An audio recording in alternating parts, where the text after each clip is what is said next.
This is Locutus aboard with video number 3, and it's a cage match between a William Henry B-05 MCT and on the other side a Benchmade chunky 755 MPR mini pocket rocket. I'm going to do a very brief description of both. First, we'll start with the William Henry. This is a fairly small knife for William Henry. The blade is like 2.65 inches. It is a Rob Thomas Typhoon Damascus blade. I'm going to give you a close-up of it. And you can see the bolster is Mokume Gane, which is Japanese for wood grain. And it's a raindrop designed by Mike Sakmar.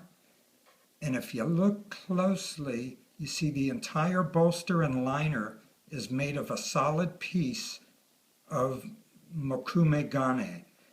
And I want to show you, if I can get it really close, you can actually see the layers.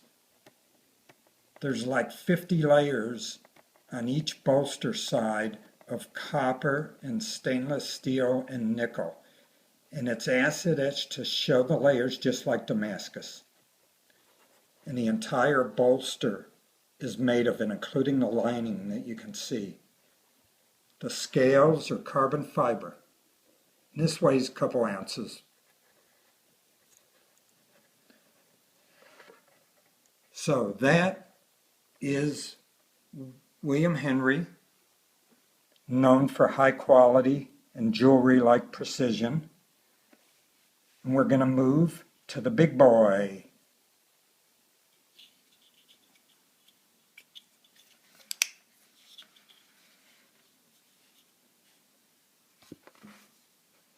This is the mini pocket rocket.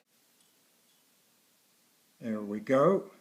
G10 scale, titanium liner, M390 super steel blade, and it is really thick.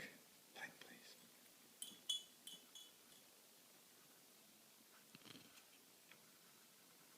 It's really got heft. There are other videos on this knife. I won't spend a lot of time on it, other than to show you that it is one chunky knife, but it's a pleasure to hold. Fits right in your hand without any problem. And I want to put it next to the William Henry for comparison. Beauty points go to the William Henry. I would say some style, muscle, and pure toughness go to Benchmade. Let's call it a draw. Thank you. This was Locutus aboard. Look forward to seeing you on my next video. Thank you.